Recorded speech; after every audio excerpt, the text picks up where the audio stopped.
Kamusta mga kaibigan? Halina at ating pakinggan ang isang kwento na magbibigay sa atin ng inspirasyon, saya at kilig. Pero kung bago ka pa lang sa aking channel, pakiclick ang subscribe button pati na rin ang bell icon para lagi kang updated sa parating pa na upload.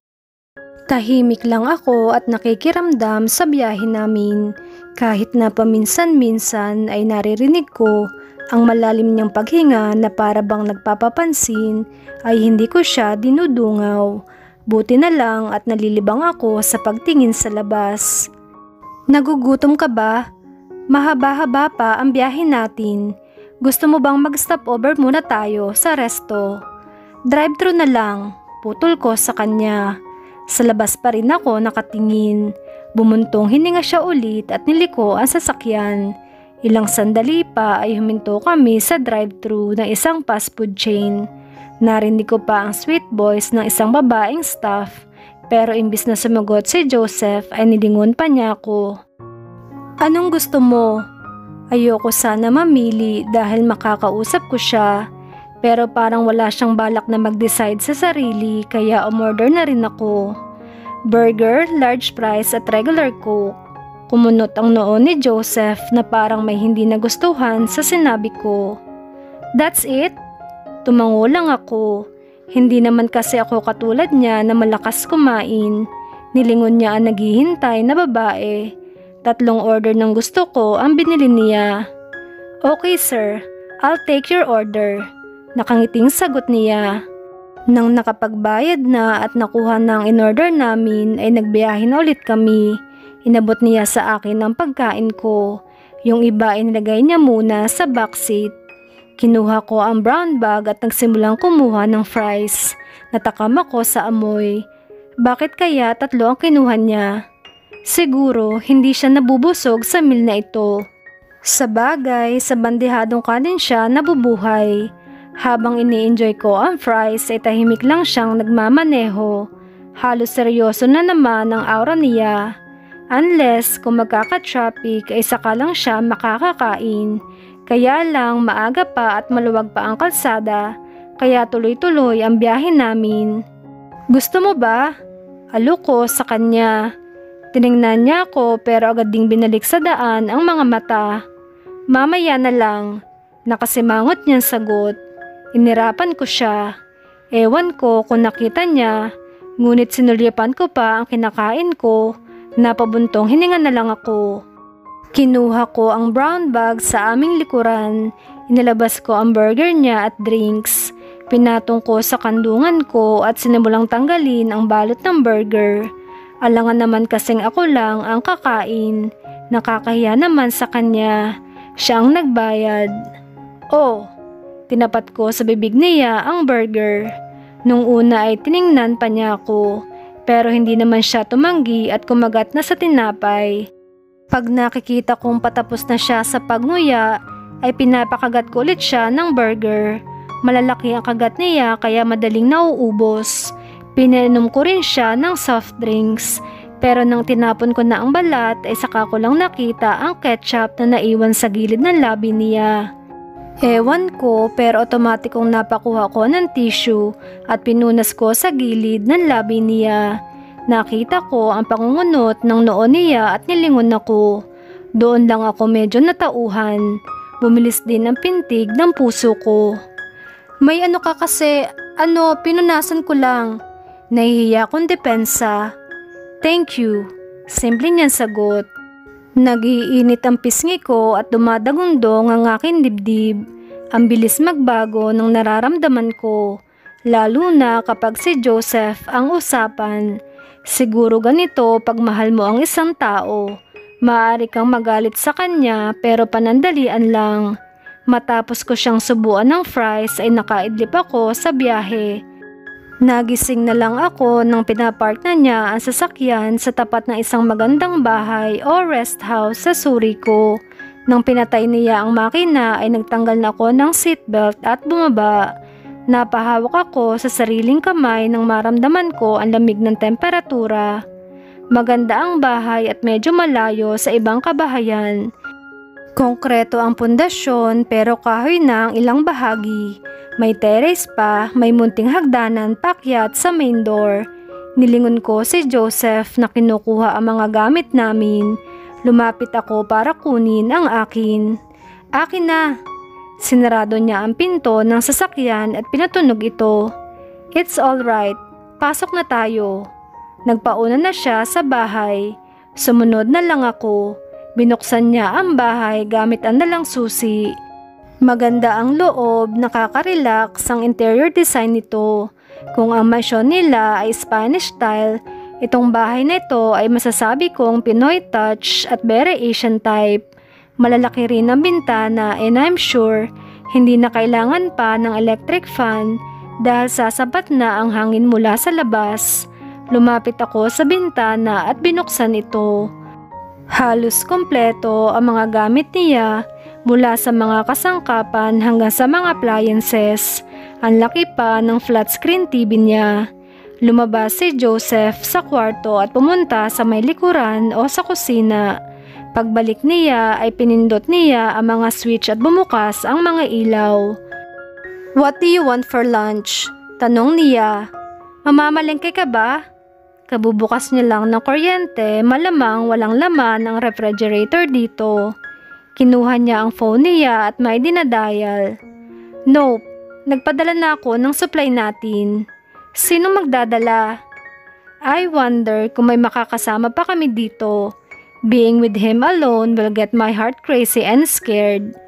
Si Mang Joaquin, caretaker.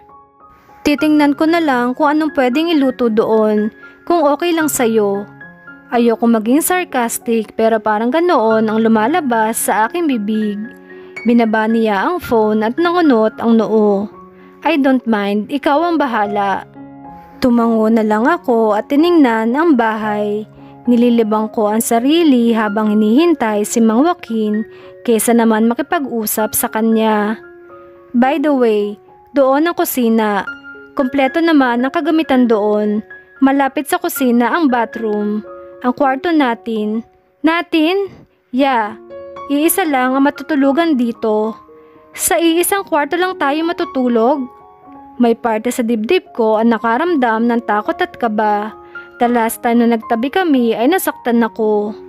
What if magalit siya? Tapos maulit-ulit yun. What if ikulong niya ulit ako?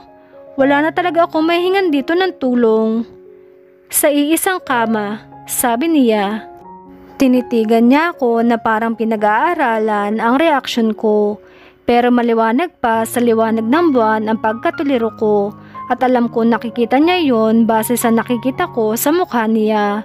Nagbago ang mukha niya at naging maamo. Ara, tinaas ko ang palad ko at hinarap sa kanya para pahintuin siya sa paglapit. Diyan ka lang, sabi ko at pumasok sa tinuro niyang kwarto. Malaki naman iyon at malaki rin ang kama. Nandoon din ang terrace. Though minimal ang gamit pero yung mga importanteng gamit ay mayroon. But then, may takot pa rin ako na makakasama siya sa iisang kwarto, sa iisang kama. It's freaking me out. Sir Joseph? Napalingon ako sa pinto at doon ko nakita si Joseph. Pero sa labas siya nakatingin. Siguro nakatingin sa tumawag sa kanya. Kung may kailangan pa po kayo, Sir Joseph, tumawag lang po kayo. Malapit lang po dito ang tirahan ko. Nakangiting sabi ni Mang Joaquin. Marami siyang dala. May karne ng manok, baboy at baka, may isda at mga gulay. Halos kompleto ang supplies. Buti na lang at meron siyang tricycle para mabitbit ito lahat. Salamat Mang Joaquin.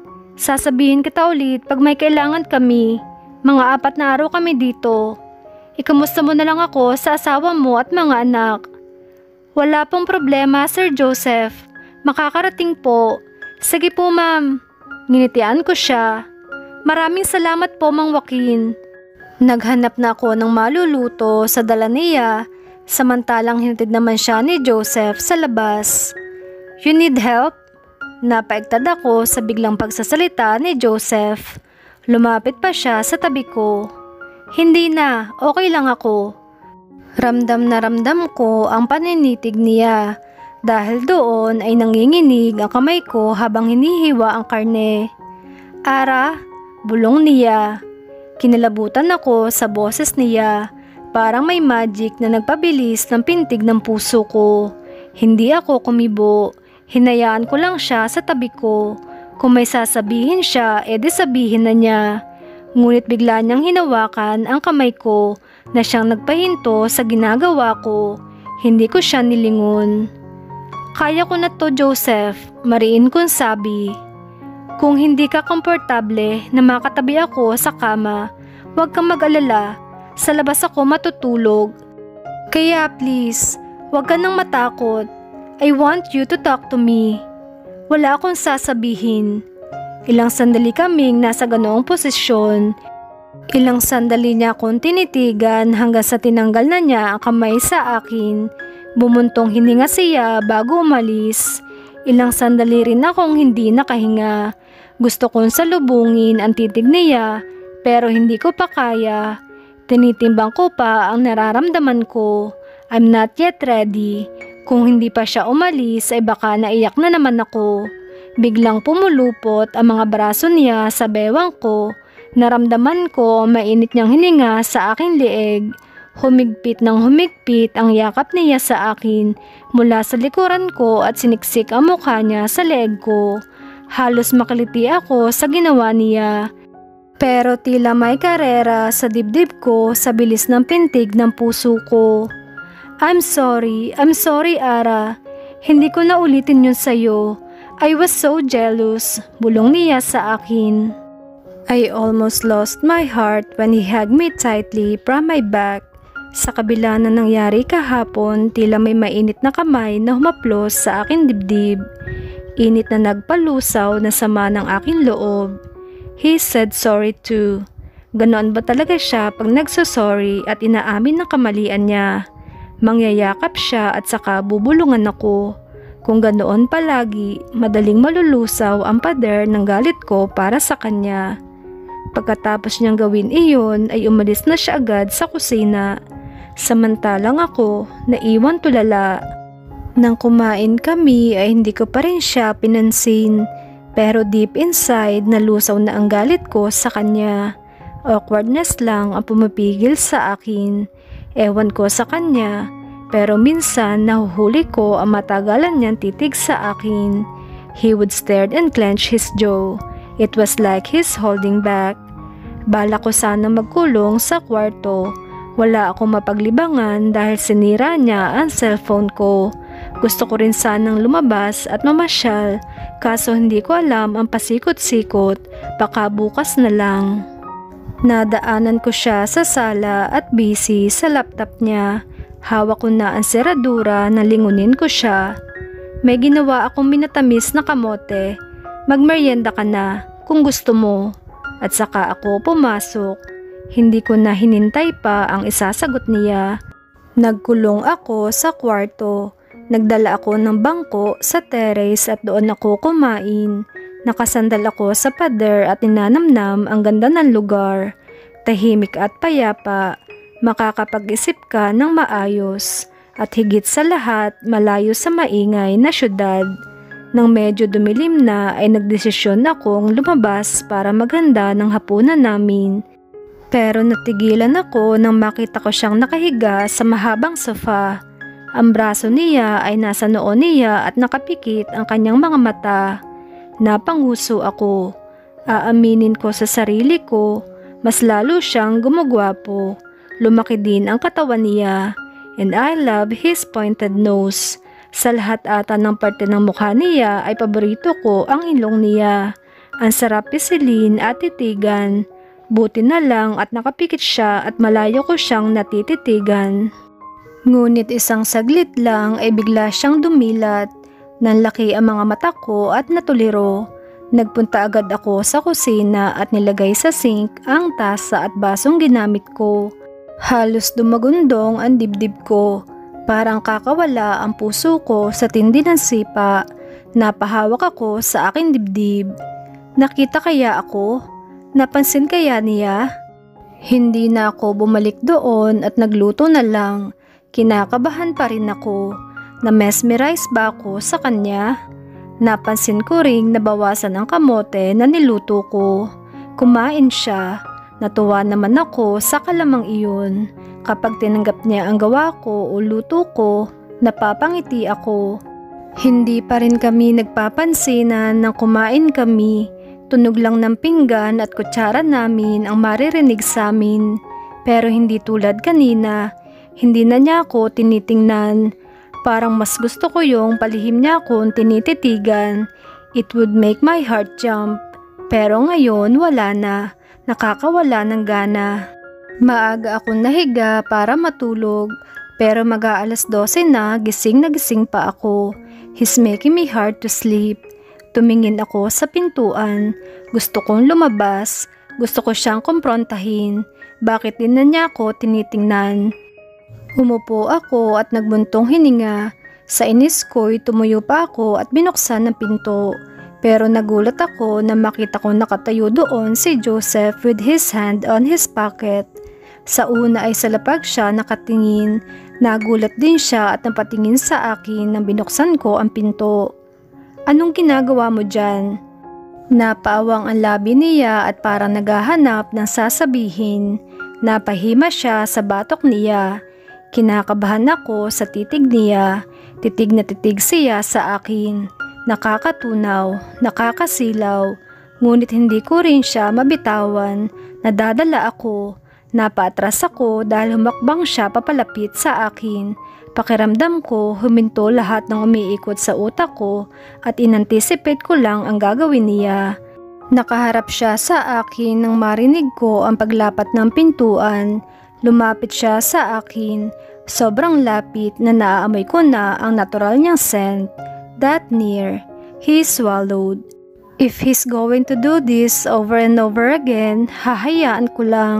Hindi ko siya pipigilan kasi gusto ko ang ganitong pakiramdam, yung parang once in a blue moon. Ara, hindi ako makatulog kasi iniisip kita.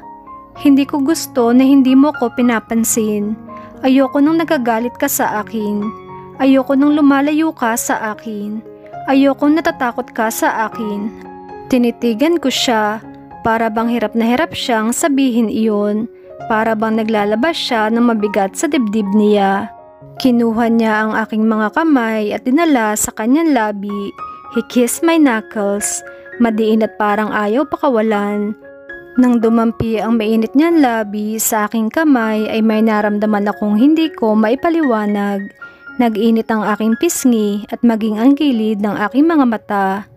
I felt something came back and the memories when he took me roughly, it fade away. Nakapikit siyang hinahalikan ng aking kamay. I'm so sorry for not taking care of you the last time I took you. Nawala ako sa sarili ko. Nabulag ako ng pagseselos nang mabasa ko yung message na yun. Kasi gusto ko akin ka lang, buong buo. Nagagalit ako pag may iba. Kumalas ako sa pagkakahawak niya at kinulong ang mukha niya. Namumula ang kanyang mga mata. Wala namang iba, Joseph. Ikaw lang. Sinisiguro ko yun sa'yo. You're the first man in my life and you know that. Wala ka dapat na ikaselos. Pero nasaktan kita. Nang makita kita sa loob ng banyo na umiiyak at nang makita ko ang pasa mo sa katawan, gustong gusto kong patayin ang sarili ko. Hindi mo ako pinapansin at parang takot na takot ka pa sa akin. Halos mabaliw ako. Paano kung iwan mo ko ulit? Paano kung ayawan mo ko ulit? He looked frustrated. I sealed his lips with mine. Wala akong pakialam sa kanyang reaksyon.